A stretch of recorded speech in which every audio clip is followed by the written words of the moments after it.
ciclismo così, uno sport bastardo, infernale. Può una bici di media gamma restituire le sensazioni di una 2 ruote di livello superiore? La risposta è sì, ed è questa nuova Basso Venta R, presentata il 14 marzo scorso.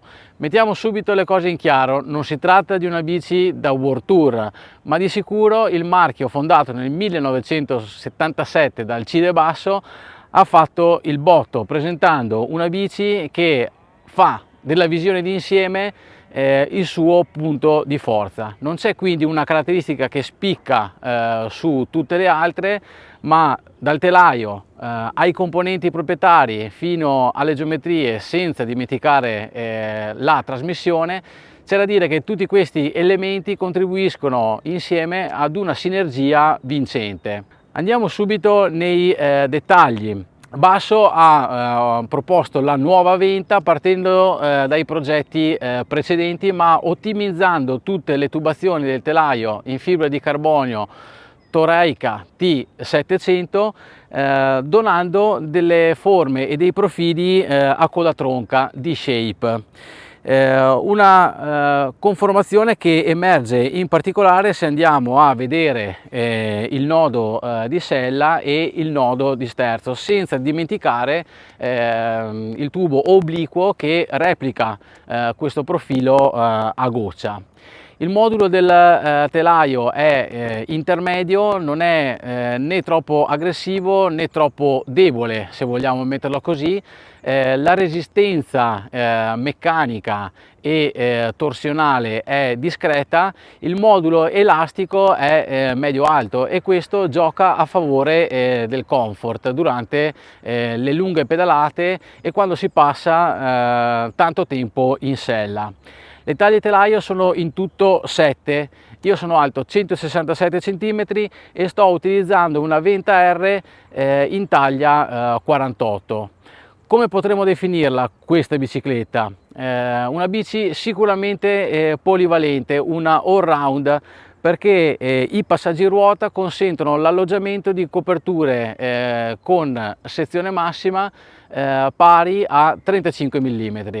La Venta R quindi può essere utilizzata con successo sia su strada ma anche sugli sterrati leggeri e sulle strade bianche. Come dicevo, è l'insieme che fa il successo di questa bicicletta e i componenti proprietari danno il loro bel contributo, a partire dal set manubrio e dalla curva manubrio completamente in lega di alluminio marchiata Microtech, marchio proprietario Basso. Le forme sono ottimizzate e in linea con gli standard moderni.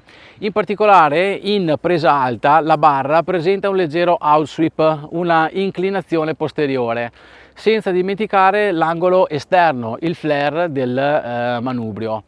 Queste geometrie permettono di replicare, quando si è in sella, la conformazione delle curve fisiologiche del corpo umano, in particolare dell'asse mano-polso-avambraccio, e tutto questo a vantaggio dell'ergonomia e della comodità in ogni presa. A completare l'allestimento c'è il gruppo trasmissione Shimano 105 a 12 velocità, 50-34 l'allestimento della guarnitura, 11-34 l'unica opzione disponibile per il pacco pignoni. Sapete che vi dico? Io adesso monto in sella e vado a raccontarvi qualcosa di più di questa Venta e andiamo a vedere come si comporta su strada. Come va in salita la Venta R? Beh, c'è da dire che i 9 kg e 30 grammi da noi rilevati in officina in taglia 48 non giocano del tutto a favore di questa bicicletta quando la strada sale, un po' in tutte le condizioni. Partendo dai falsopiani, se vogliamo affrontare salite veloci al 3-4% a velocità attorno ai 30 km all'ora, il peso inizia già a fare la sua parte, anche se è l'aerodinamica la componente predominante, e il peso ritorna anche quando le pendenze vanno oltre il 7, l'8%. Diciamo che i 2 kg in più rispetto alla bici che uso di solito si fanno sentire. Io non sono un maniaco dei grammi, ma si può limare la pancetta, si può limare da altre parti, però se siamo già ciclisti di buon livello e stiamo attenti alle prestazioni, ecco, con questa venta non possiamo raggiungere del tutto i nostri obiettivi. Dobbiamo accontentarci, anche se c'è da dire che nei cambi di ritmo e nei rilanci il peso conta e dimostra, come dicevo, i suoi limiti, ma la base del telaio e la fibra di carbonio Toray danno un feeling e delle sensazioni che non sono propriamente all'appannaggio della gamma media. Quindi ecco, una serie di migliorie, una riduzione del peso potrebbero giocare a favore di questa Venta R. Come va in discesa? Beh, c'è da dire che la bici è veramente piacevole da guidare, non è mai scorbutica, è progressiva e permette di pennellare le traiettorie anche se non si hanno particolari abilità di guida, e per questi aspetti mi ha ricordato le sensazioni della Xelius SL3 di Lapierre, utilizzata fino all'anno scorso dai professionisti del team Groupama FDG.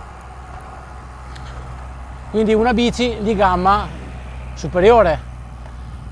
Un altro appunto è sulle ruote proprietarie in alluminio con canale interno da 21 mm.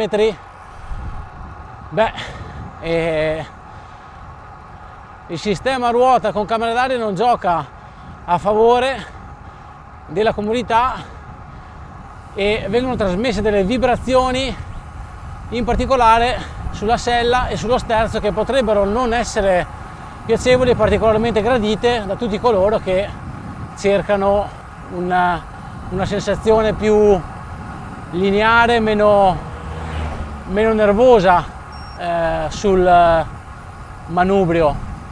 Un limite che può essere, a mio avviso, tamponato se andiamo ad installare una copertura da 30 mm tubeless gonfiata a pressioni inferiori rispetto alle 6 atmosfere, 5 atmosfere e mezzo che sono state durante questo test la mia pressione d'esercizio.